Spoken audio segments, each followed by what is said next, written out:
Mesdames, Mesdemoiselles, Messieurs, chers amis, chers abonnés, bienvenue dans ce nouvel épisode de nos discussions sartoriales. Aujourd'hui, nous avons quelqu'un que vous avez beaucoup apprécié il y a 1 an et demi dans cette émission et on avait reçu beaucoup de commentaires qui nous demandaient pourquoi tu ne réinvites pas Alexis Lafont. Eh bien, nous avons suivi vos conseils puisqu'aujourd'hui, j'ai la joie, l'honneur et l'avantage de recevoir chez nous en Bourgogne, pour la 2e fois sur cette chaîne, notre ami Alexis Lafont, le fondateur et j'irais même jusqu'à dire l'âme de la maison Caulaincourt, qui est une maison que l'on aime beaucoup, qui fait des souliers extrêmement particuliers. Pardonnez-moi, c'est une formule un petit peu alambiquée, mais ce sont des souliers à forte personnalité.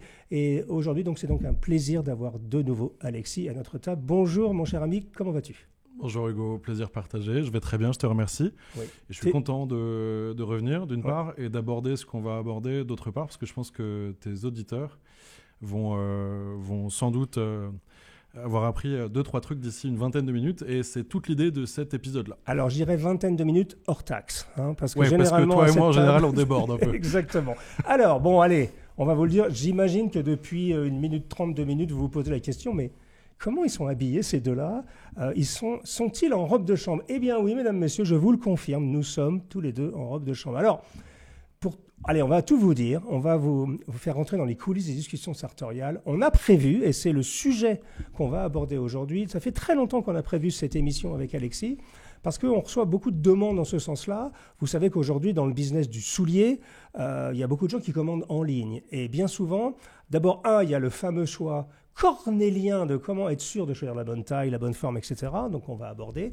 Mais une deuxième partie qui est peut-être moins traitée, et d'ailleurs pas du tout traitée, sur l'Internet et dans les chaînes YouTube, qui est comment essayer un soulier que vous avez commandé en ligne pour être sûr, 1, de savoir si d'abord c'est votre taille ou pas, mais 2, de ne pas l'abîmer au cas où vous auriez à le renvoyer pour obtenir une taille différente. Donc on va aborder ce sujet-là. Mais évidemment, vous vous posez la question depuis maintenant peut-être 3 minutes, comment sont-ils accoutrés aujourd'hui ? Alors, nous portons tous les deux une robe de chambre. Moi, je dois faire un clin d'œil quand même à mon ami Alexandre Chapelier de la maison Sinab, qui fait des très très belles robes de chambre, qui a décidé de reprendre à bras le corps ce marché du vêtement d'intérieur qui était un peu tombé en désuétude, c'est le moins qu'on puisse en dire. Et aujourd'hui, il essaye de relancer ça. Et moi, je porte cette magnifique robe de chambre en velours avec de la toile de Jouy de chez Sinabre. Voilà. Et donc, je voulais juste lui tirer mon chapeau parce que depuis que j'ai cette robe de chambre, j'avoue que je m'habille moins. Non, je rigole. Mais j'ai tendance à rester dans cette robe de chambre le matin et surtout le soir, quand j'ai des amis, un joli cognac, une robe de chambre et un bon cigare, c'est quand même quelque chose d'assez exceptionnel. Et quand Alexis est arrivé, il m'a dit, écoute, on va traiter d'un sujet qui généralement est un sujet domestique. Je reçois des souliers chez moi, peut-être le matin généralement. Comment je fais pour les essayer, pour être sûr de faire en sorte que je puisse les renvoyer le cas échéant, ou être sûr que c'est ma taille, c'est-à-dire comment décider que ce soit ma taille ou non. Et il me dit, pourquoi on ne le ferait pas en robe de chambre ? Parce qu'après tout, les gens pourraient être en robe de chambre, et donc on a décidé, allez, on s'est amusé un tout petit peu de faire ça. Petit clin d'œil à l'élégance masculine.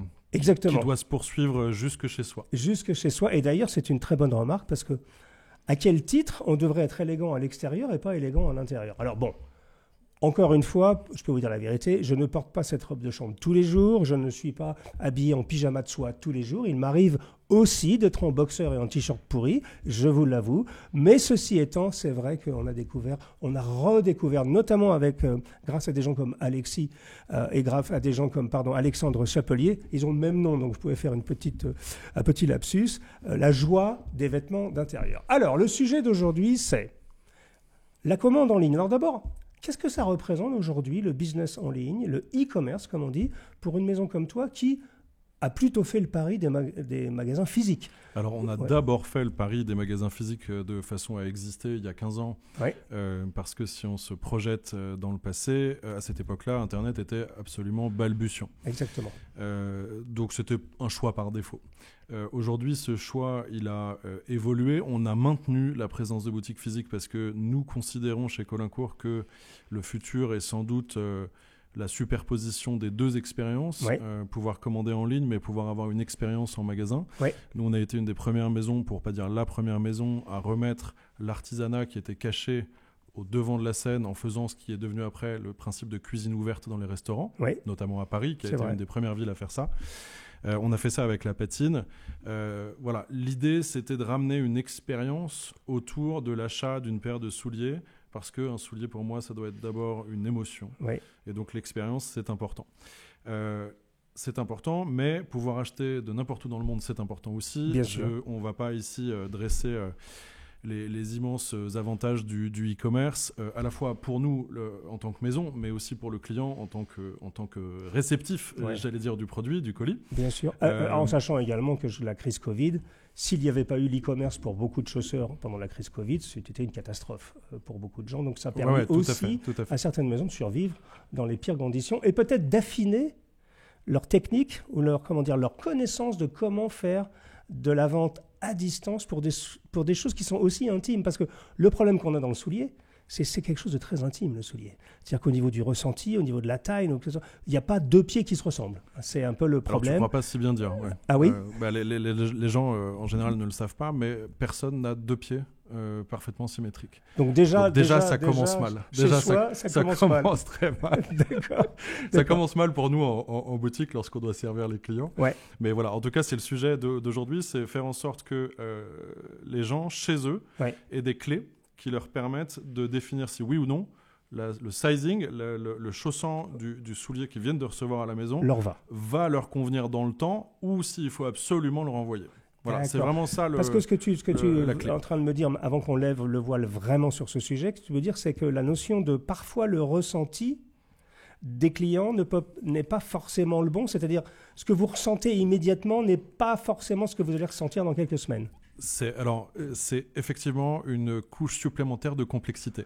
Et ça fait partie de notre métier à nous en tant que chausseurs, et chausseurs avec une ambition, si je peux me permettre, parce que c'est important pour nous, d'amener un conseil au moment de l'achat du soulier. Bien sûr. Mais aussi un deuxième conseil qui va, lui, accompagner le client dans la durée de vie du soulier. Autrement dit, l'objet chaussure, il va évoluer. Oui. Au fur et à mesure que tu vas la porter, par définition, la chaussure, elle va bouger. Parce et que aujourd'hui, on va essayer d'apprendre qu'est-ce qui va bouger et comment et pourquoi. D'accord. Mais du coup, il y a une évolution de l'objet autour de ton pied. Ce qui veut dire que le soulier que tu as acheté, demain, ce ne sera pas exactement le même que celui que tu es en train d'essayer aujourd'hui. Donc, il faut une capacité d'anticipation pour pouvoir définir si oui ou non le soulier va te convenir dans le temps. Et c'est pour ça que j'ai amené 4 pieds différents, parce qu'on va le voir, en fonction de tel ou tel critère, il va falloir réfléchir différemment et adopter une stratégie différente pour définir si oui ou non le chausson convient. Alors on va y aller de manière très pédagogique. J'ai une question avant, parce que je pense qu'elle est sur toutes les lèvres et c'est quelque chose qui est un petit peu...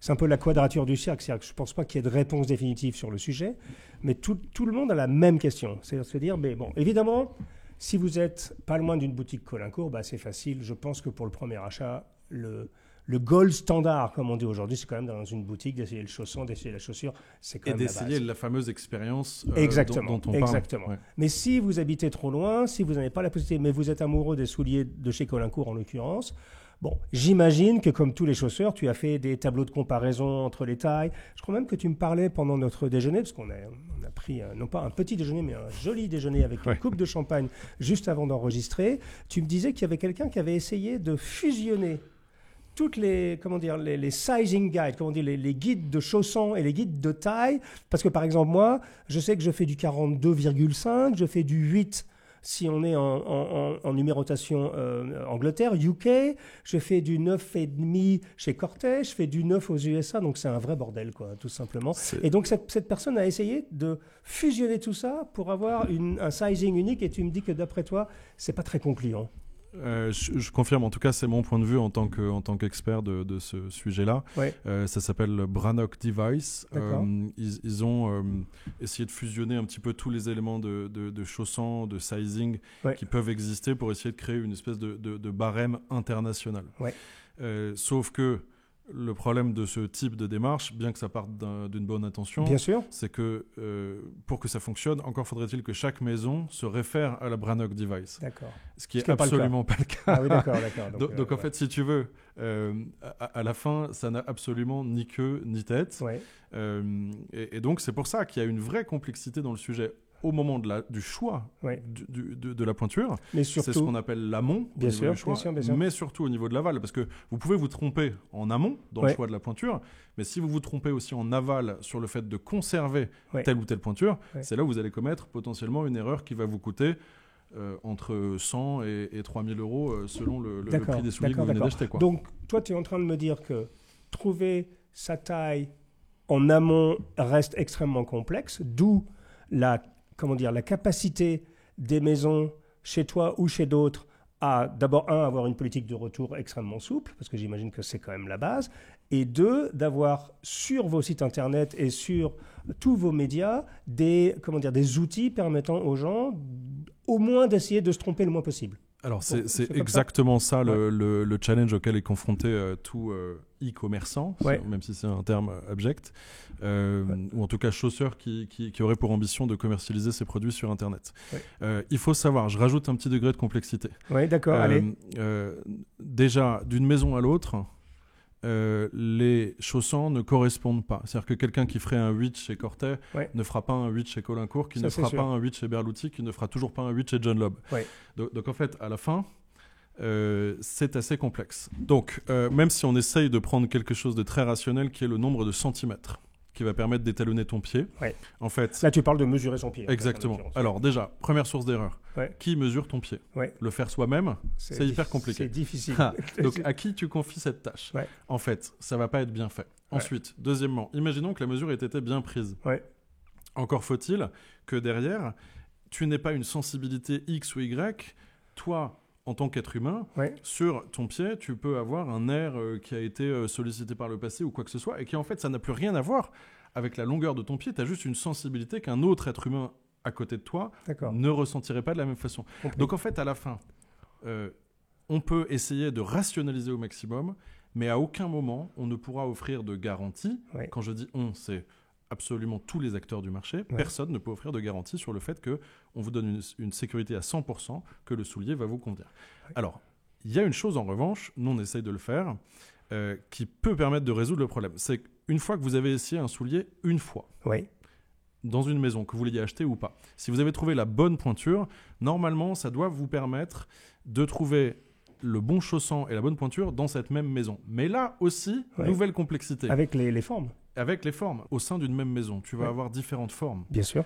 Elles vont toutes être notées 42. Est-ce que pour autant, elles vont toutes te chausser pareil ? Bien sûr que non, puisque le corps de forme est différent. Alors, pour les personnes qui ne sont peut-être pas complètement immergées dans notre monde, la forme, ça porte son nom en fait. C'est ce que ça dit. C'est vraiment la forme de la chaussure.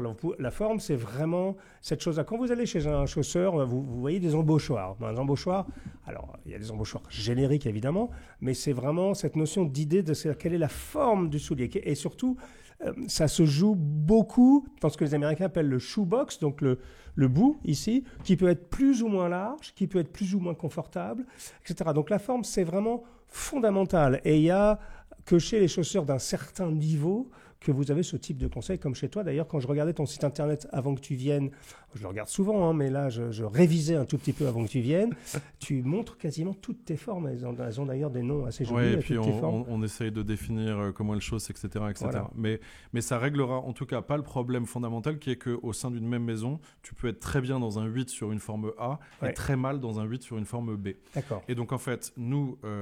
la façon dont on essaye de résoudre ça, c'est qu'on a pris toutes les informations que j'ai dans ma tête et on l'a retranscrit dans un logiciel qui fait que lorsque tu es client soulier Colincourt ou que tu as en tout cas validé une pointure sur un modèle, tu vas dire au petit logiciel qui est sur notre site, moi j'ai une paire de Gattaca en 42, on va te dire, ok, tu veux quel modèle ? Je veux ce modèle-là. Et bien là, on va te dire, il faut le prendre en 42,5. Pourquoi ? Parce que c'est basé sur l'expérience personnel que j'ai, d'avoir chaussé des milliers et des milliers de clients, et où je sais qu'il va y avoir cette correspondance entre les chaussants par rapport aux matières, etc. D'accord, donc en fait, je transmets une part de ma connaissance intime de mes chaussants et de mes formes aux clients. D'accord. Encore faut-il qu'il en fasse l'usage. Et ensuite, on sait que malgré tout, même un système extrêmement perfectionné comme celui-ci et qui est hyper simple d'utilisation, il peut faillir. Il peut faillir. Nous, on l'estime entre 5 et 10%. Mais ça représente toujours quelque chose. Donc, c'est très important. Je pense que tous les conseils qu'on va donner aujourd'hui, ils sont fondamentaux parce que si les gens sont arrivés jusqu'ici, vous aurez compris qu'on ne peut pas avoir de certitude au moment du choix.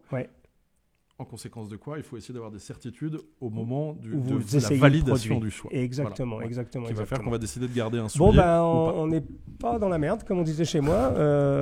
En tout cas, on est là pour essayer de vous en sortir. Ouais, non, mais je rigole. Évidemment, c'est pour cela que beaucoup de chausseurs ont mis en place des services clients assez rapides, flexibles, véloces, pour faire en sorte que vous ne soyez pas confronté à ça. Alors maintenant, donc, j'ai commandé une paire de souliers.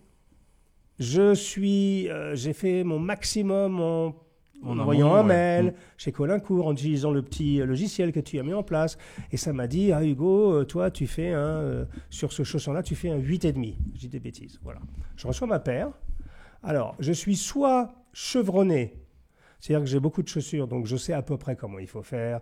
Et puis surtout, je connais mon pied, c'est le cas de le dire. Et je sais, moi, en l'occurrence, que comme tout le monde, j'ai un pied gauche plus fort que le pied droit. Donc, je vais plutôt commencer par le pied gauche. Enfin, bref. Mais maintenant, si je suis novice, par exemple, il y a beaucoup de jeunes gens qui ont... Tu sais, la statistique est folle. 60% des gamins en dessous de 23 ans n'ont jamais mis le pied dans une chaussure en cuir. Jamais. C'est-à-dire qu'ils ne savent même pas ce que c'est. Ils ont mis le pied dans des sneakers, dans des Reebok, dans des Adidas ou dans des marques moins prestigieuses, mais ils n'ont jamais mis le pied dans une chaussure en cuir, ce qui est fou. Donc ça veut dire que ça nous laisse un énorme potentiel, nous d'ailleurs, sur cette jeunesse. Alors ça commence à bouger un tout petit peu, mais c'est quelque chose donc qui vraiment est en train de s'améliorer. Alors donc, mais d'où l'importance, si je peux me permettre, d'essayer d'éduquer et de transmettre un savoir-faire sur l'essayage. Bien sûr. Parce qu'en fait, moi, ce que je vais vous expliquer aujourd'hui, ce sont les éléments qu'on va donner en formation à nos équipes de vente sur le terrain. D'accord. Pour être capable de chausser correctement les gens. Parce que je parlais des gamins pour la bonne et simple raison que j'ai beaucoup d'expérience sur le sujet, des jeunes gens qui commencent leur premier paire de Richelieu, leur première paire de Derby, et dès qu'ils mettent le pied dedans, ils disent « Ah non, je suis serré ». C'est parce qu'ils n'ont juste pas l'expérience de ce que c'est qu'une chaussure en cuir. Alors, tu me disais que, en gros, selon ce que tu reçois, selon si c'est alors là on a un Richelieu, on a une bottine, on a un Derby et on a un mocassin, donc on a les 4 grandes figures de style. Exactement. Même si c'est les 4 grandes figures de style à la mode Colincourt, parce qu'il n'y a pas un soulier qui soit à fait normal face à nous. Oui, alors je te l'accorde, mais ça ne changera pas le fond du propos. D'accord. Et mon conseil vaudra pour un mocassin Colincourt, mais pour un mocassin Weston ou pour tout autre Allez, on mocassin. Commence par le Richelieu. Alors on va commencer si tu veux bien en amont de tout ça. Allez. Par une chose importante à comprendre et qui est indépendante de la figure de style, donc soit Richelieu, soit Derby, soit mocassin, soit boots. Lorsque tu prends un soulier, il faut absolument comprendre ça parce que c'est le point de départ de toute l'explication. Voilà, ce qu'il faut comprendre absolument, sinon on n'a rien compris, c'est que dans un soulier, tu as 2 parties qui sont rigides. Oui. La partie arrière qui est le contrefort. Oui. Et la partie avant qui est le bout dur. Le bout dur, oui. Qui est donc dur. Qui est donc extrêmement rigide. Oui. Alors qu'à l'inverse, les autres zones du soulier vont être flexibles. D'accord. Donc, lorsque tu entends quelqu'un te dire « Monsieur, votre soulier, il va se détendre », c'est à la fois complètement vrai et complètement faux. D'accord. Ça dépend de quelle zone du soulier on est en train de parler. Si jamais tu as une douleur au niveau des orteils, tes orteils ils vont arriver en butée contre le bout dur. Là, ça va pas se détendre. Là, ça va jamais se détendre. Ah non, c'est un bout dur. Ton pied sera jamais dans la robe de chambre. Absolument jamais. D'accord. Il va souffrir éternellement. Même chose à l'arrière. Même chose à l'arrière. S'il y a une compression au niveau du talon sur cette zone-là, en gros, ça ne va jamais se détendre. Exactement. Ça ne va pas se faire, comme on dit. Il peut y avoir des miracles. Bien sûr. On peut travailler. Il y a plein de solutions qui existent. Mais je ne pense pas que ce soit l'objectif de quelqu'un qui reçoit une paire par Internet. Non. L'idée, c'est quand même d'être bien dans son soulier tout de suite. Ouais. Tu veux dire des solutions qui existent, comme par exemple mettre ça chez un cordonnier sur une forme en fer qui va l'écarter un tout petit peu. Exactement. Moi, j'ai fait ça assez souvent. Mais qui ça va dénaturer bien, ça dénature le produit. Qui va dénaturer aussi l'objet parce que tu vas changer ses proportions, tu vas changer un certain nombre d'équilibres, etc. C'est vrai. Donc, il existe des solutions, mais elles ne sont pas absolument forcément souhaitables. Et surtout, si on peut faire sans, c'est mieux. D'accord. Voilà. Donc, première chose à comprendre, et ça, c'est valable pour tous les souliers, rigide, flexible, rigide. D'accord. Maintenant, allons-y sur la base de la base. Sujet numéro 2.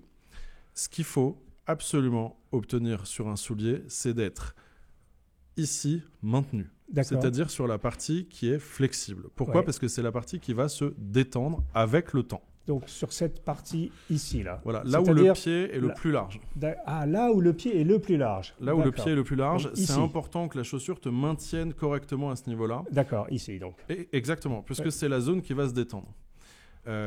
Et On va dire 1/3 de la chaussure. Oui, par C'est- rapport. Ouais, 1/3 de ouais, la chaussure. de toute façon, ça se trouve assez bien. C'est vraiment une fois que tu es dans le soulier et que tu te mets debout, c'est là où la chaussure va C'est ici. s'épancher le plus. C'est comme Ouais. quand on ouvre une huître, Madame Mécheux. Je vous donne juste un petit rapport. J'ai toujours galéré à ouvrir des huîtres et il y a un écaillé, je crois qu'on dit comme ça, Ouais, qui ouais. ouvre des huîtres toute l'année. Il me dit, Hugo, c'est très simple. Tu regardes l'extérieur de l'huître et tu fais 1/3 à partir du haut et le muscle est là. Voilà. Ok. Donc vous voyez, mesdames, messieurs, bon, je m'excuse parce que j'en profite pour une ça. Parce que quand je vois les gens qui ouvrent les huîtres par l'arrière, ça me fait un tout petit peu bizarre. Donc on est à 1/3 à peu près de la chaussure, comme une huître. Ouais, bah, on peut dire ça. Si c'est un moyen facile de le retenir, Ouais. c'est très bien. Donc, c'est très important parce que c'est la partie qui va bouger, c'est la partie qui va se détendre. Ouais. Et c'est important d'être maintenu quand le soulier est neuf parce qu'il faut absolument garder en tête une chose lorsque vous essayez votre chaussure pour la première fois. Ouais. C'est la version la plus rigide de la chaussure, Bien de sûr. toute la vie de la chaussure. Ouais. Il faut l'avoir en tête, c'est-à-dire qu'elle va évoluer. Ouais. On en parlait tout à l'heure.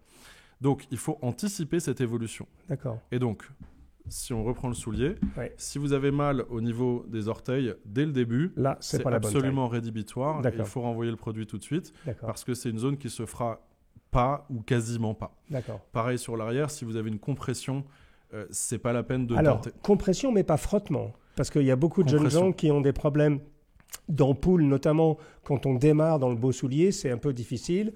J'en sais quelque chose, mon propre caméraman a essayé de mettre des beaux souliers, il a fini au Compide, comme beaucoup de personnes, qui est un produit magique, hein, ceci étant au passage. Donc, mais c'était juste parce que c'était un problème de frottement à l'arrière, c'est pas un problème de compression, littéralement. Alors, du Est-ce qu'il y a une coup, différence entre les deux? Ouais, il y a une énorme différence. Ouais. Et on va faire un peu de physique là. D'accord, La compression, en fait, ça va être un appui constant. d'accord, Donc, c'est pas un frottement. Ouais. C'est comme si quelqu'un appuyait sur ton front sans interruption. d'accord. Le frottement qui va produire des ampoules, Ouais.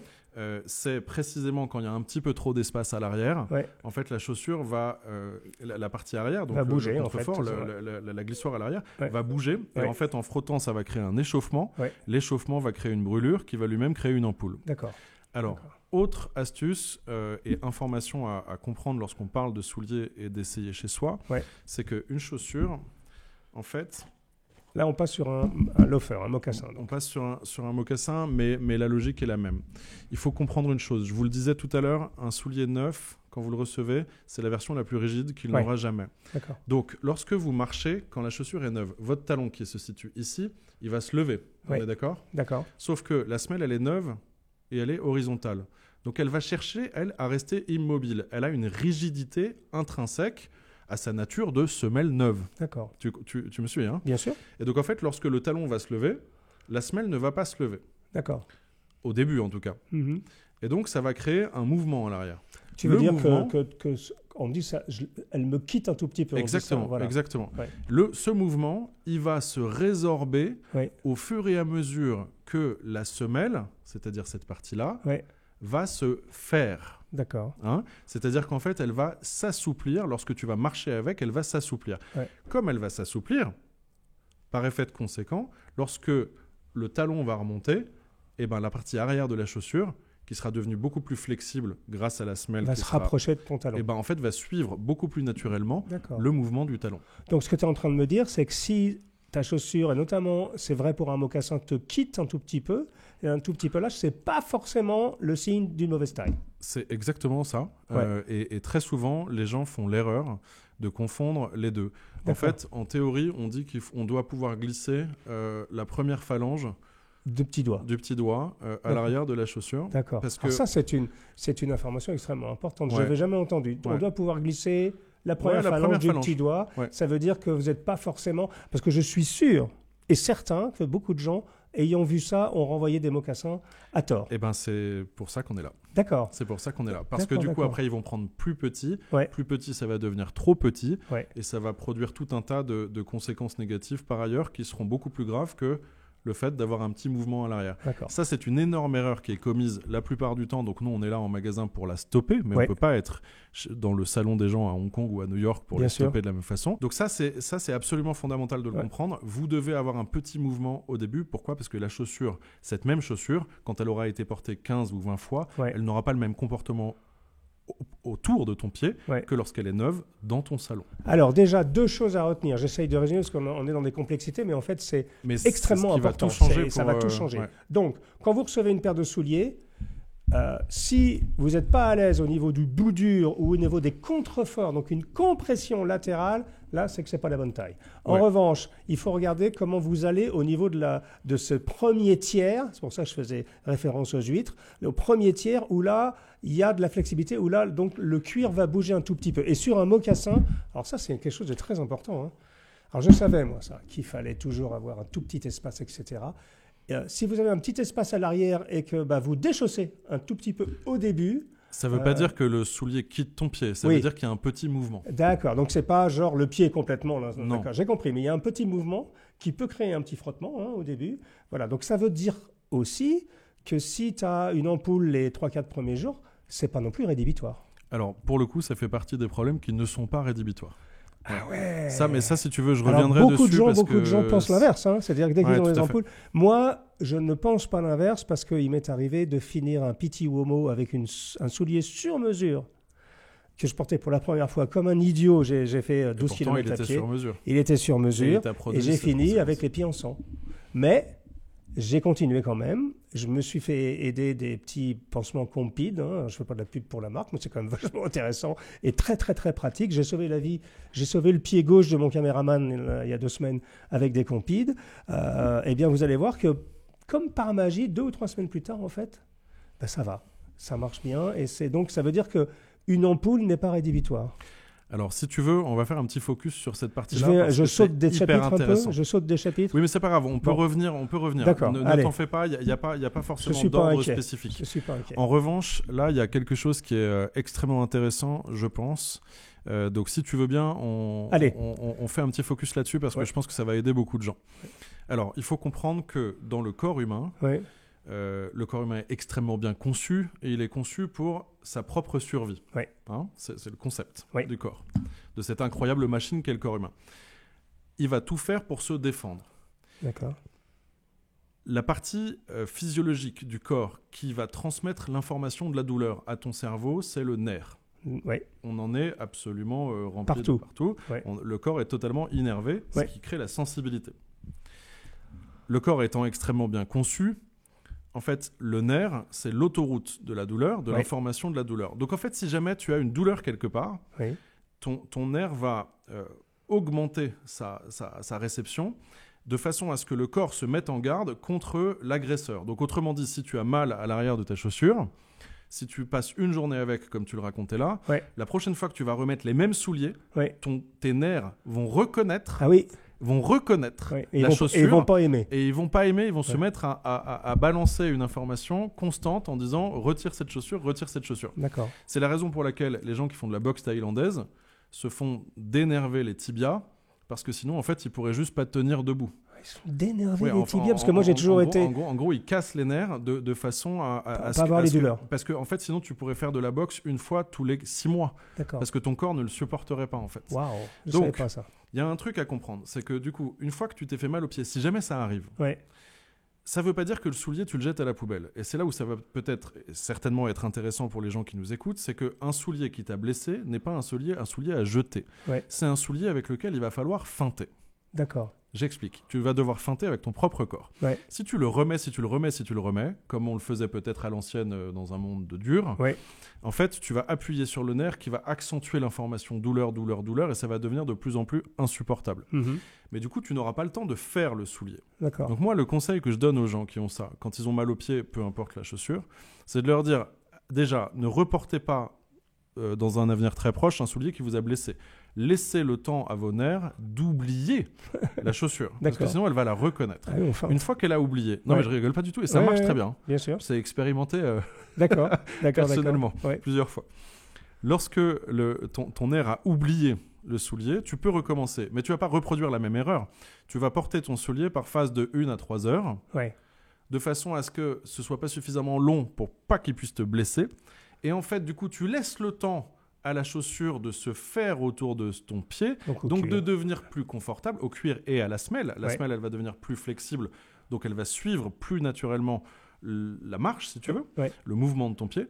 Et du coup, tu es en train de feinter avec le soulier et tu es en train de feinter avec ton propre corps. C'est-à-dire que tu fais en sorte que le soulier, il ait le temps de se faire sans venir heurter tes nerfs qui ont été par ailleurs mis en garde quelques semaines auparavant. Alors, si je faisais la même chose, donc je comprends très bien ce que tu dis, mais alors donc du coup, ça voudrait dire que pour bien le faire, il ne faut pas le porter une journée d'affilée, il faudrait commencer par des séances de 1 à 3 heures si vous sentez une petite gêne. Tu as tout à fait compris. Et c'est la raison pour laquelle nous, lorsqu'on livre un soulier en boutique, on dit toujours aux gens, et notamment pour les gens qui vont se marier, on leur dit ne portez pas un soulier neuf le jour de votre mariage. Parce que même s'il a un potentiel extraordinaire de confort, comme par exemple ce soulier-là, qui est non doublé, c'est extrêmement, c'est comme un gant, c'est un chausson. Pour autant, tu mets un soulier neuf, même un chausson, sur 20 heures de marche premier jour, tu es sûr d'avoir des ampoules à la fin.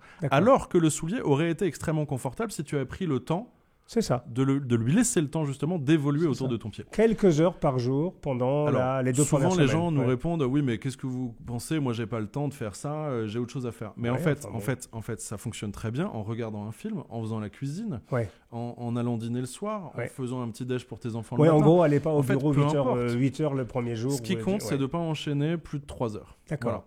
Et donc nous par exemple on a comme petit cadeau aux gens qui nous font confiance pour les souliers de mariage, on leur dit vous portez vos souliers pendant 3 semaines par phase de 3 heures et vous nous les ramenez 2 ou 3 jours avant le mariage et on les repatine, nous on leur refait un soin, on leur refait le glaçage et du coup ils sont neufs mais ils auront été faits entre temps et du coup vous avez des souliers qui sont à la fois magnifiques et confortables. Génial. Voilà, donc un soulier qui vous blesse, c'est pas forcément un soulier à jeter, au contraire, si vous avez compris ce qu'on a essayé d'expliquer aujourd'hui, en fait, en prenant les choses autrement, si vous laissez le temps au soulier sans vous blesser de se faire, c'est-à-dire au cuir de bouger autour de votre pied et à la semelle de se détendre, en fait, il y a de fortes chances pour que vous arriviez à en faire un soulier extrêmement confortable. Donc tu me disais, là tu nous as donné 2 tuyaux extrêmement importants. De façon généraliste, Voilà, et tu me disais, après, en fonction du type de soulier, il y a des choses différentes à voir. Mais moi, j'ai déjà retenu une chose. Si le soulier te blesse, il n'est pas forcément à jeter. Il vaut mieux, donc, le vrai conseil, c'est de commencer à porter un vrai soulier en cuir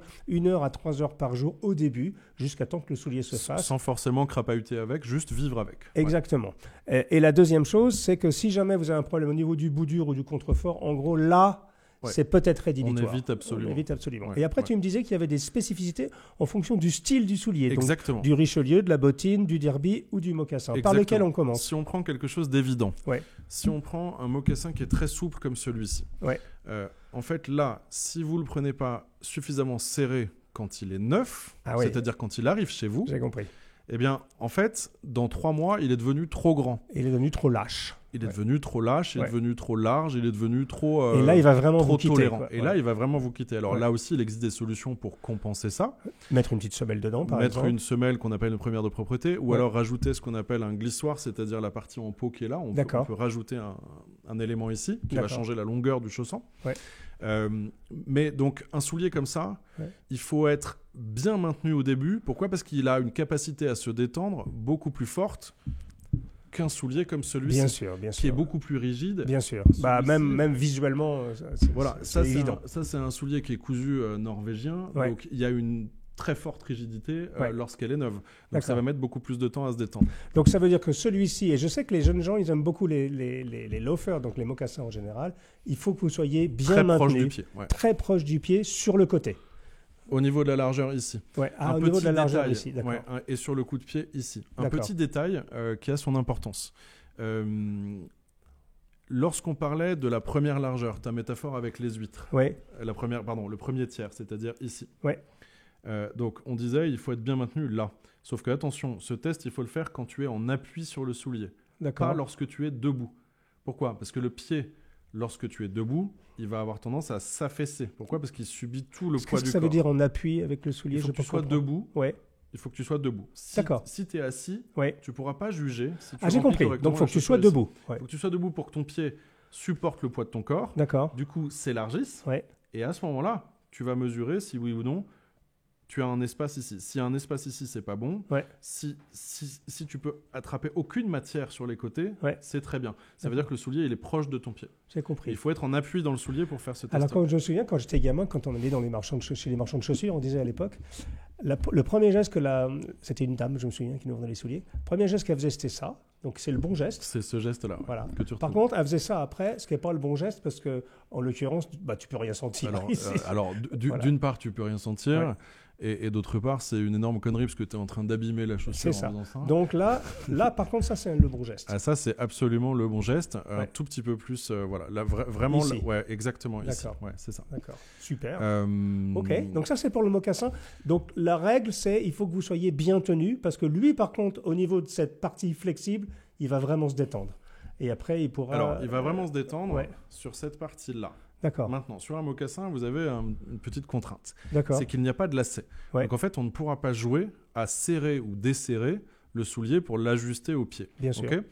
Mais du coup, c'est un petit peu tricky.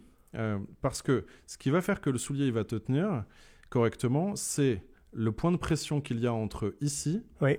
ton coup de pied là, Oui. et le point de pression qui est là. D'accord. En fait, c'est l'association de ces deux points de pression qui va te permettre de tenir le soulier ou pas avec Oui. ton pied. Ok ? D'accord. Si jamais c'est un peu trop lâche, le soulier il va bouger beaucoup trop. Et si c'est trop serré, Ouais. ça va être un problème parce que tu vas être dans un étau. Ouais. Donc le mocassin, c'est sans doute le plus casse-gueule, si tu me passes l'expression, Ouais. à acheter à distance. Alors qu'on a l'impression que c'est l'inverse. Oui, on a l'impression que c'est plus facile, en fait, à acheter t'as un l'impression mocassin. qu'il est Ouais. sympathique, le mocassin, parce Ouais. qu'il est moins formel. Ouais. Et parce qu'il ne te demande pas d'effort quand tu le mets, C'est parce vrai. qu'il n'y a pas de lacet. Ouais. Mais en fait, ça n'a rien à voir avec le fait qu'il soit plus ou moins dangereux Et pour comme le il chaussant. n'a pas de lacet, il est beaucoup plus difficile à ajuster par définition parce qu'on ne peut pas Exactement. jouer avec la tension des lacets. Exactement. Donc c'est D'accord. important d'avoir une bonne gestion des deux points de pression. En D'accord. gros, il ne faut pas être écrasé ici, mais il faut être quand même tenu au niveau du coup de pied. D'accord. D'accord, Et la d'accord. partie arrière, elle se fait assez naturellement. Donc vous inquiétez pas, mesdames, messieurs, vous pourrez revisionner cette vidéo pour avoir tout. On va essayer de vous mettre un petit résumé dans la description. Mais c'est quand même très intéressant parce qu'en fait, Je moi, suis désolé, c'est un petit peu technique, mais non, on est bah, obligé d'en passer par là. moi-même parce qui que- suis, alors là, on peut dire que je suis immergé dans ce monde-là depuis des années, depuis 15 ans quasiment tous les jours, j'ai appris des choses encore, donc c'est extrêmement utile. Donc ça, c'est pour le mocassin. Ouais. Prenons la bottine, par exemple. Tu veux qu'on parte sur la bottine particulièrement, qui doit être une figure de style un peu Alors. particulière, parce que la bottine, elle monte sur la cheville et sur le mollet, donc c'est quelque chose de différent. Ouais. Alors, C'est très belle, hein, d'ailleurs, cette bottine. en l'occurrence. merci beaucoup. Ouais. Peu importe si c'est une bottine en derby comme ici ou Ouais. en Richelieu. Ce Ouais. que je vais dire maintenant est générique à la Boots. D'accord. Je l'ai amené pourquoi ? Parce qu'il y a une chose que les gens ont très souvent du mal à capter spontanément. Ouais. L'ouverture qu'il y a ici, c'est-à-dire vraiment cet espace-là. Ouais. Celui-ci, là. On va le montrer comme ça. Ouais. Voilà. Ici. Cet espace ici. Voilà. Ne doit pas correspondre à la circonférence de votre mollet ou de votre cheville. D'accord. Autrement dit, si la chaussure est complètement serrée autour de votre cheville, Ouais. c'est une catastrophe. Pourquoi ? Parce que, en fait, si c'est trop serré, à chaque fois que ça va bouger, ça va venir vous scier à la fois D'accord. à l'arrière et à l'avant. Donc, il faut qu'il y ait de la place. Là, Donc, en fait, ça veut dire que lorsque tu mets une jambe dans Ouais. cette belle boots, Ouais. il faut qu'il y ait quelques centimètres devant le tibia et quelques centimètres derrière le mollet. Redis-moi dit, ça. Quelques Il faut qu'il y centimètres ait devant. quelques centimètres devant le tibia Ouais. et quelques centimètres derrière. Donc, traduction, il ne faut pas que ça serre. Il ne faut pas que ça vous serre au niveau de Du mollet. du bas du mollet. Ouais. D'accord. Parce que d'accord. sinon, en fait, voire même, c'est bon signe si ça ne vous sert pas. Et D'accord. c'est absolument pas un problème si vous avez un jeu Ouais. sur la partie haute. D'accord. Et je le dis parce qu'en boutique, on l'a expérimenté des milliers et des milliers de fois chez nous, mais certainement ailleurs, Ouais.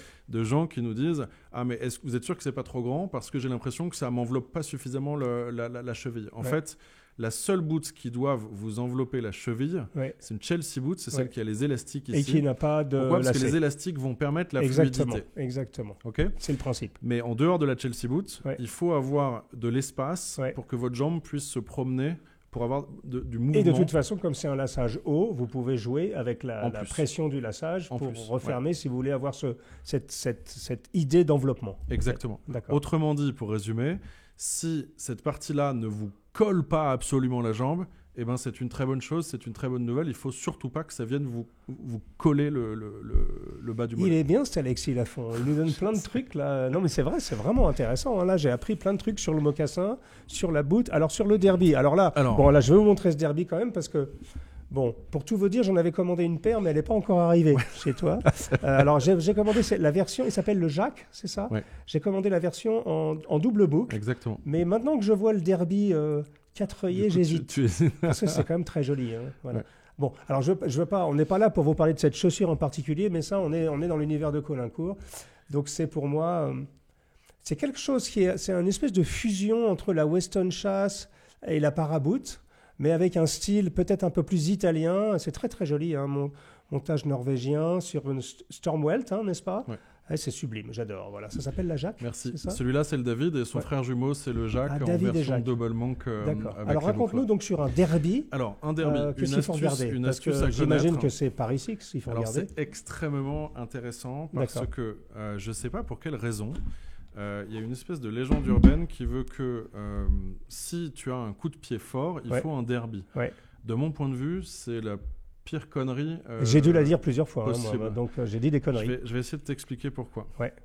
En fait, je dis simplement que le confort au niveau du lassage est plus immédiat avec un derby. Alors, si te chausse bien, oui. Ouais. Mais la question c'est, te chausse-t-il bien? D'accord. J'explique. En fait, un derby, donc déjà, peut-être qu'on peut revenir rapidement sur ce qu'est un derby par rapport à un Richelieu, très vite. Un derby, c'est lorsqu'on a, en fait, sur un soulier, 2 empiècements de cuir qui sont superposés de façon latérale et qui viennent du coup permettre de resserrer ici. Exactement. Et donc de fermer le chausson. Contrairement à un Richelieu, où là, c'est coupé directement, en fait, il n'y a pas de pièce rapportée. Une fente ici et il n'y a pas de pièce rapportée, exactement. Donc sur un derby, en fait, ça implique que tu aies 2 points de pression ici qui vont laisser passer ou pas ton coup de pied. D'accord.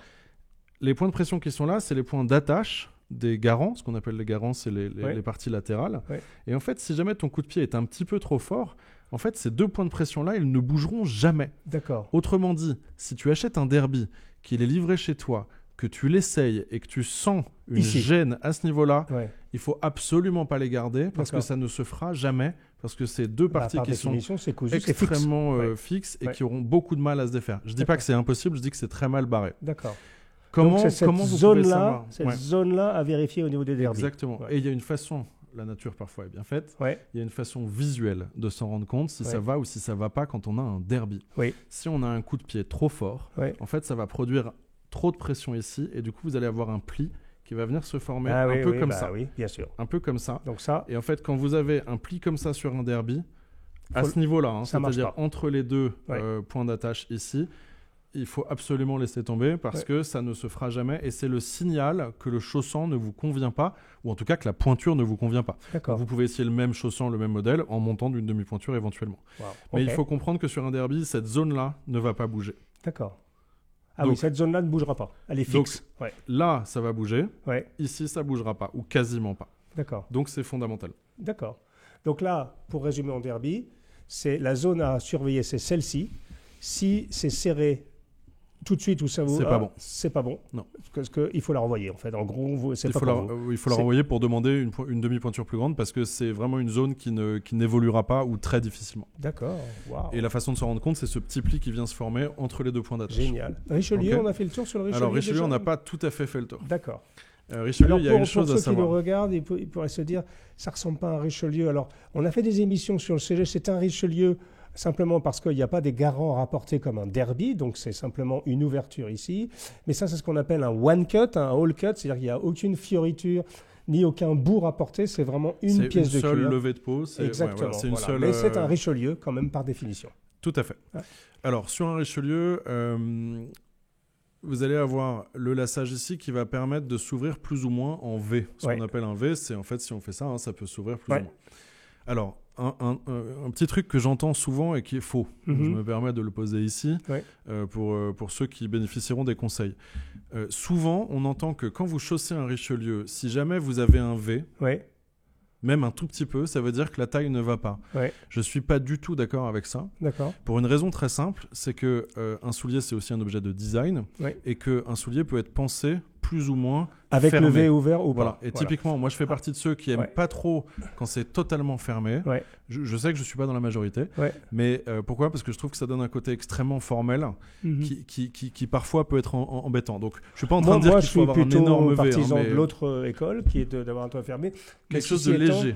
Je suis passé par La Grande Mesure, par Stéphane Jiménez, etc., où je leur demandais spécifiquement qu'il n'y ait pas d'ouverture. Ici, que ça soit suffisamment large pour que ça soit fermé, etc. Mais tu as raison, c'est une bonne façon de Ça, c'est un truc regarder. à savoir. C'est pas parce que vous avez une légère ouverture au niveau ici du lassage. Alors, on dira légère. Que c'est oui, parce qu'il ne faut pas non plus que ça devienne trop un V, parce que ça va devenir disgracieux. Ouais. Mais c'est pas parce que vous avez une légère ouverture que pour autant la pointure n'est pas bonne. Compris. Ce qui compte, c'est ici et ici. D'accord. Et là, du coup, j'en profite parce que c'est un one cut et que c'est une très bonne façon d'aborder ce sujet-là. Pourquoi c'est important là et au niveau du coup de pied ? Parce que ce sont les deux zones qui, si vous les remplissez, le soulier va rester beau dans la durée. Pourquoi ? Parce que votre pied sera en dessous pour repousser les plis qui vont se former. Lorsqu'on marche, la chaussure elle est vivante, les plis ils vont se creuser et monter. On est d'accord ? Ça fait comme des vagues en fait. Bien sûr. Et en fait, plus vous aurez d'espace à l'intérieur de la chaussure, plus les plis vont se former et plus ça va devenir disgracieux. D'accord. Plus vous allez remplir le chausson correctement, moins il y aura de plis. Et plus votre chaussure vieillira joliment dans le temps. D'accord. Un dernier petit détail, un pli qui descend trop bas parce qu'il y a trop d'espace. Et ben en fait, c'est de la matière qui va rentrer dans votre pied à chaque fois que vous allez faire un mouvement. Ça c'est pas bon ça. Et ça c'est pas bon. D'accord. Donc c'est important de remplir correctement la chaussure de façon à ce que le pli, lorsqu'il va se former vers l'intérieur, il vienne pas heurter votre pied. Waouh. Et ça, il y a peu de gens qui l'ont en tête. On a tous vécu ça. Ok, super. Donc, mesdames, messieurs, vous avez eu là un crash course. Est-ce que tu en as fait le tour à peu près de ce que tu voulais nous dire ? Alors, on pourrait aller beaucoup plus loin, j'imagine, sur plein de sujets. Bien sûr, mais il y a déjà pas mal de choses. Il y a une petite chose peut-être qui est intéressante pour finir. C'est sur les souliers en veau velours. Vous avez peut-être remarqué, comme ça, que parfois sur des souliers en veau velours, et parfois même ça arrive que sur un seul pied. Et je vais vous expliquer pourquoi. Parfois, vous avez des lignes qui se forment. Des lignes plus claires, qui sont assez disgracieuses parce qu'on n'a pas envie d'avoir des lignes blanches sur sa chaussure. Pourquoi elles arrivent ces lignes et pourquoi parfois c'est sur un pied et pas l'autre ? Est-ce que c'est un problème de qualité de la chaussure ou pas ? Eh bien pas du tout. Je vais vous expliquer. En fait, lorsque tu marches, pareil, ça fait des plis. Donc les plis ils se creusent et en fait ça crée comme des vagues qui montent. Si tu remplis pas assez bien la chaussure, ça creuse profondément et les vagues en fait viennent se toucher au niveau de leur crête. Et donc ça, comme ça. Et donc en fait ça frotte et ça lime progressivement le veau velours qui va lui donner un côté râpé. Et c'est ça. Donc en fait, si vous remplissez pas suffisamment un soulier en veau velours, ça va faire apparaître ce genre de plis disgracieux. D'où l'importance d'adapter votre stratégie de est-ce que ça me convient ou pas en termes de pointure à la chaussure que vous avez devant vous. Et donc je terminerai avec ça. Ceci est un soulier intrinsèquement beaucoup plus rigide que ceci. Par définition. Montage norvégien, doublé, box calf noir. Là, il est rigide. Il est sérieusement rigide. Là, on a un soulier qui est extrêmement souple. Par définition. Extrêmement souple. Il a été conçu comme ça. Il a été conçu comme ça, avec un montage plus fin, une doublure qui est beaucoup moins proéminente. C'est comme un gant. Et du coup, ça veut dire que ce soulier-là, quand il arrive chez vous, dans votre salon, et que vous êtes en robe de chambre, et que vous êtes en train de l'essayer, celui-ci, il faut anticiper le fait qu'il va se détendre beaucoup plus vite et beaucoup plus que celui-là. D'accord. Et donc, il faut adapter votre stratégie à l'objet que vous venez de recevoir chez vous. Je vais essayer de résumer tout ce que tu as dit. Alors, ça ne va pas être simple, parce qu'il y a beaucoup d'informations, mais je vais assurer, comme disent les Américains, je vais vous donner mes take-away, c'est-à-dire ce que je retire de tout ce que tu nous as dit. Donc, premièrement, les zones à bien regarder. Alors, donc, on va prendre dans l'ordre Richelieu. Alors, déjà, les choses qui sont, on va dire, transversales à tous les modèles. Donc, c'est ce premier tiers-là, ici. À partir de là, vous pouvez juger donc, du fait que vous êtes serré ou pas serré. Mais ici et là, si vous avez un problème sur le bout dur ou sur les contreforts, là, c'est rédhibitoire. C'est pas pour vous. Et ici, c'est important d'être bien tenu quand vous êtes debout dans votre soulier, de façon à ce qu'il y ait tout le poids sur le pied. Compris. Ensuite, pour ça, j'ai appris avec le mocassin que s'il y a un petit un petit déchaussage. Je ne sais pas comment on dit. Un déchaussement, ouais. Un déchaussement. Déchaussage, déchaussement. Une déchaussation, on pourrait faire aussi. Donc, un déchaussement. Et d'ailleurs, c'est valable juste pour pas induire pour ne pas induire les gens en erreur. Le petit déchaussement que tu peux avoir à l'arrière, qui est presque souhaitable quand la chaussure est neuve, c'est valable pour tous les types de souliers. Ah, tu veux dire pas uniquement pour le mocassin? Non, c'est vraiment valable. En fait, parce que la semelle va être rigide, elle va chercher à rester horizontale, donc elle va pas suivre le déroulé du talon. D'accord. Du coup, ça va créer un petit mouvement à l'arrière qui est vraiment classique, voire souhaitable au début. D'accord. Donc ce petit mouvement n'est pas rédhibitoire. Ne renvoyez pas immédiatement le mocassin si vous avez un petit mouvement à l'arrière. La zone la plus importante dans un mocassin, donc c'est cette zone qui, alors spécifiquement sur ce soulier-là qui est particulièrement souple, c'est cette zone ici où il faut que vous soyez maintenu parce qu'un mocassin va beaucoup plus, entre guillemets, se faire et va se modifier même par rapport à quelque chose de plus rigide comme celui-ci. Donc c'est vraiment cette zone-là, il faut que vous soyez bien tenu, en fait, tout simplement. Est-ce que je l'ai bien dit pour le mocassin? Oui, en fait, il n'y aura pas d'adaptation possible du chaussant. D'accord. Donc c'est important que vous soyez bien enveloppé dès le début. D'accord. Et il y a une petite chose qui peut être hyper intéressante. Je suis désolé, j'en rajoute une, mais je pense vraiment qu'il y a plein de gens qui vont être contents sur ça. Sur le mocassin. Beaucoup de gens ont le pied plat et ne le savent pas. D'accord. Ok. Alors je vais vous donner un truc.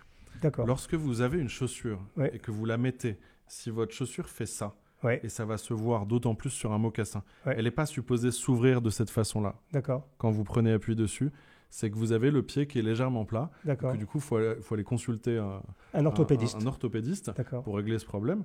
Mais c'est jamais un défaut de fabrication de la chaussure lorsqu'elle s'ouvre à ce niveau-là. C'est qu'en fait, votre voûte plantaire vient appuyer à un endroit qui n'est pas conçu comme ça pour le soulier. Le pied plat, donc c'est un pied qui a moins d'arche. En fait. Exactement, dont l'arche est affaissée. D'accord. Et donc qui vient produire un appui à un endroit où il ne faut pas. Voilà. Et ça, c'est amusant parce que je pense pour les gens de le savoir, parce qu'il y a beaucoup de gens, on s'en est rendu compte, qui n'ont pas conscience de ça. D'accord. Et qui pensent qu'en fait, ils ne peuvent pas mettre des mocassins. Alors, ils ont raison, ils ne peuvent pas mettre des mocassins. Mais en tout cas, voilà la raison pour celle-ci. D'accord. Les boots, si je me souviens bien, le point critique, c'est au niveau de la partie haute, comme ça. Il faut que vous ayez... Il ne faut pas que vous vous sentiez vraiment compressé à ce niveau-là, parce que cette partie-là ne bougera pas. C'est ça. Et surtout, elle a besoin d'accepter un mouvement. Il a besoin d'accepter un mouvement comme ça. Donc ça, c'est très important parce que je pense qu'il y a beaucoup de gens qui faisaient l'erreur de ne pas sentir d'être enveloppé directement. Non, il faut qu'au contraire, vous ayez de la place. Il faut avoir un peu d'espace. Sauf sur une Chelsea Boots où ce n'est pas un problème. Exactement, parce qu'elle est élastique. Chelsea Boots avec 2 élastiques latéraux qui ont pour mission justement de vous maintenir. Et enfin, sur ma prochaine paire de souliers, je n'ai pas encore décidé si je vais faire la double boucle ou le derby comme celui-ci. J'hésite. Ici, donc, c'est à cet endroit-là du derby, donc juste au moment, le point de couture des garants, tout simplement. Exactement. Ici, ça bougera pas. Ça donc, bougera très difficilement. Si vous êtes très compressé ici ou pas à l'aise ici, ça c'est rédhibitoire. Exactement. On est d'accord là-dessus? Oui, tout à fait. Voilà. Donc on va vous résumer tout ça dans la description de ces vidéos. Mais merci beaucoup Alexis. Alors là vous voyez, j'aime bien cette approche-là, qui est une approche didactique, pédagogique, mais en même temps qui est basée sur des milliers et des milliers et des milliers et des milliers d'expériences en boutique et qui font qu'aujourd'hui, vous avez les armes pour tout de suite savoir. Alors tout de suite. Alors, après, il ne faut pas tomber dans le panneau inverse. C'est-à-dire que moi, je reçois des gens, je reçois des demandes de gens qui me posent des questions presque ésotériques. C'est-à-dire, parce que, la relation entre un être humain et un soulier en cuir, et entre un être humain et ses pieds et une chaussure, c'est comme quelque chose d'extrêmement intime. Et je pense que le ressenti aussi peut être... moi, j'ai vu des gens qui, de manière, observable, le soulier ne leur allait pas. T'es trop petit, ou il était pas assez large, etc. Et qui... Je disais, c'est pas grave, moi je me sens bien dedans, etc., etc. Et qui essayent, on disait à mon époque des durs au mal. Tu vois ce que je veux dire? C'est vraiment des gens qui... Et inversement, il y a des gens qui ont ce que tu dis est tout à fait vrai. Un tout petit bout. Oui, ils se mettent à hurler. Alors que c'est normal que ça vous quitte un tout petit peu au début. Donc c'est vraiment, je pense, je crois que le ressenti est quand même extrêmement important. Moi personnellement, il m'est arrivé de faire signer des décharges à des clients qui m'imposaient. Oui, parce qu'en fait, ils m'imposaient de prendre des souliers qui, de mon point de vue, étaient beaucoup trop grands pour eux. D'accord. Donc je leur disais non, je veux pas vous le vendre. Et au bout d'un moment, ils me disaient écoutez, je les veux, vous êtes hors la loi si vous me les vendez pas. D'accord. Je leur ai dit d'accord, mais moi en fait, ça me pose un énorme problème. D'accord. Et donc je leur faisais signer des décharges pour qu'ils acceptent d'admettre que le soulier était trop grand, parce qu'en fait, si on mettait une taille qui leur convenait, en théorie, ils ne supportaient pas l'objet autour du pied. Et à l'inverse, on a des gens qui parfois se sous-taillent de une demi, une pointure, voire même plus, de façon à être certain que... Alors déjà, il y a des gens qui ont une sensibilité bien moindre, sûr, non, ça, c'est normal, bien sûr. Et ensuite, tu as des gens dont la priorité va être que le soulier vieillisse du mieux possible et d'avoir le moins de plis possible. Et j'ai donné l'astuce tout à l'heure, si vous voulez le moins de plis possible, un des critères à choisir, c'est de vraiment remplir parfaitement le chausson, de façon à ce que les plis ne puissent pas se creuser. Ce que je pourrais rajouter pour complètement conclure, c'est que quand même, ça c'est mon expérience et avec mes mots, quand une chaussure te va, tu le sens vite. C'est-à-dire que moi, alors après évidemment, il faut les faire quelques heures par jour, etc. etc. Moi, j'applique ces choses-là, mais généralement, c'est peut-être parce que moi, j'ai plusieurs centaines de paires de souliers, donc je connais vraiment bien le sujet. Quand je mets le pied dedans, généralement, alors c'est peut-être, encore une fois, parce que je suis très entraîné, je sais si ça me va ou pas. Je sais si j'ai potentiellement... Alors peut-être je me trompe, hein, mais je sens quand même que c'est pas si compliqué que ça. Est-ce que tu avais ce feeling quand tu avais 25 ans ou 30 ans? Ah non, bien sûr que non. Ou 50 et que 3 paires de souliers? Non, mais bien sûr que non, bien sûr que non. On est bien d'accord. Mais je trouve quand même qu'il y a... En fait, je ne veux pas effrayer les gens qui nous écoutent en disant « Putain, c'est compliqué, je vais retourner acheter des Adidas, etc. » Ça n'a rien de très compliqué. Au contraire, c'est même, je pense, assez simple parce que là, en quelques minutes... 35, 40 peut-être. On a fait le tour de façon passionnée du sujet, mais vous avez de vraies armes à disposition pour maximiser la probabilité que le soulier vous accompagne dans le temps et en étant confortable. Et pour finir vraiment sur une note extrêmement positive, quand un soulier est à votre taille, il est fait, c'est-à-dire que vous avez pris le temps de le faire quelques heures par jour, etc. Après, c'est un vrai bonheur, parce que là, la relation même presque sensuelle entre un pied et le soulier, c'est quelque chose qui est génial. Et moi, j'ai beaucoup de mal. Je l'explique beaucoup aux jeunes gens, parce qu'on essaye vraiment de faire en sorte que cette classe d'âge, là, les 18-30 ans qui n'ont jamais mis le pied dans un soulier en cuir, on les invite à le faire, mais je commence à avoir des retours qui sont extrêmement intéressants. Des gens qui souffrent un peu au début parce qu'ils n'avaient pas toutes ces informations-là, mais qui, au bout de quelques mois, se disent « Monsieur, je connais quand même, c'est autre chose de marcher dans un soulier en cuir. » En fait, on peut souffrir si on commet des erreurs. Et en fait, et on peut aussi être extrêmement bien dans un soulier. Moi tu vois, la plupart du temps, je porte mes souliers pieds nus. D'accord. Y compris en hiver. C'est pour te dire que je suis bien dans mes souliers. Ah, ça, c'est sûr. Voilà, mesdames, messieurs, ce qu'on voulait vous dire donc, sur comment essayer un soulier, comment être sûr qu'il vous va ou qu'il ne vous va pas. Et je pense que je suis très, très reconnaissant, Alexis, que tu sois venu nous voir pour ce sujet, parce que tu es un puits de science sur le sujet. Et on ne peut pas remplacer, et je pense que ce sera ma conclusion, des années et des années et des années, des milliers et des milliers de paires, l'expérience, la connaissance de comment fonctionne le cuir, qui est une matière vivante, hein, donc qu'on vient de le rappeler, eh bien, c'est quelque chose qui demande un minimum de connaissances, et j'espère qu'aujourd'hui, on vous aura apporté quelque chose d'important pour que vous soyez un peu plus sûr de vous, sur est-ce qu'il faut que je renvoie cette paire de souliers ou est-ce qu'il faut plutôt que je la garde, avec les conseils qu'Alexis vous a donnés. Merci Alexis pour ta visite, merci à et toi. À très bientôt pour un nouvel épisode de notre discussion sartoriale. À bientôt les amis, au revoir.